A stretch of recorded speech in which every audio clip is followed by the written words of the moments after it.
2026 সালের ফুটবল বিশ্বকাপকে ঘিরে বিশ্বজুড়ে প্রচণ্ড উত্তেজনা।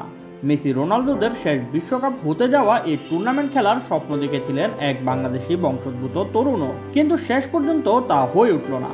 বিশ্বকাপ 2026-এর প্রস্তুতিতে কাতার জাতীয় দলের প্রাথমিক 34 জনের স্কোয়াড ঘোষণা করেছে কাতার ফুটবল অ্যাসোসিয়েশন। সেখানে জায়গা হয়নি বাংলাদেশি বংশোদ্ভূত কাতারের ফুটবলার নাবিল ইরফানের। বাংলাদেশের ফুটবল প্রেমীদের কাছে এক বড় আক্ষেপের নাম নাবিল ইরফান। বাংলাদেশি বংশোদ্ভূত কাতার জাতীয় ফুটবল দলের এই খেলোয়াড়কে খুব করেই পেতে চেয়েছিল বাংলাদেশিরা, তবে তা হয়নি। তারপরও তার অগ্রযাত্রায় সবসময় শুভকামনা জানিয়েছে ভক্তরা। কিন্তু কাতারের স্টার্স লিগের ক্লাব আল ওয়াকরা এসসিতে খেলা নাবিলের জায়গা হয়নি বিশ্বকাপের জন্য ঘোষিত কাতার দলের প্রাথমিক স্কোয়াডে।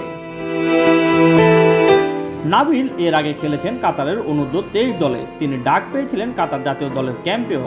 বিশ্বকাপ বাছাইয়ে ইরান ও উজবেকিস্তানের বিপক্ষে ম্যাচের জন্য কাতারের স্প্যানিশ কোচ হুলেন লোপেতেগুয়ে দলে রেখেছিলেন নাবিলকে। 22 বছর বয়সী ফুটবলার 2021 সাল থেকে খেলছেন আল ওয়াকরা এসসিতে।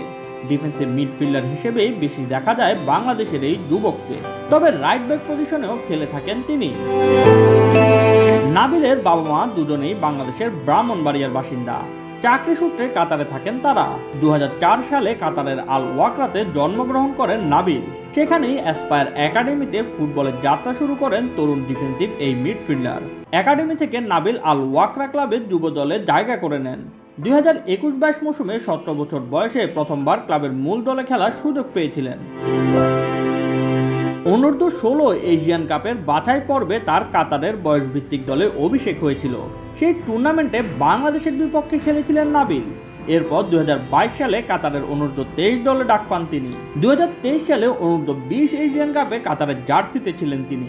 খেলেছেন অনূর্ধ্ব-23 দলের সঙ্গেও। কাতার জাতীয় দলের হয়ে একটি ম্যাচ খেলেছেন নাবিল ইরফান।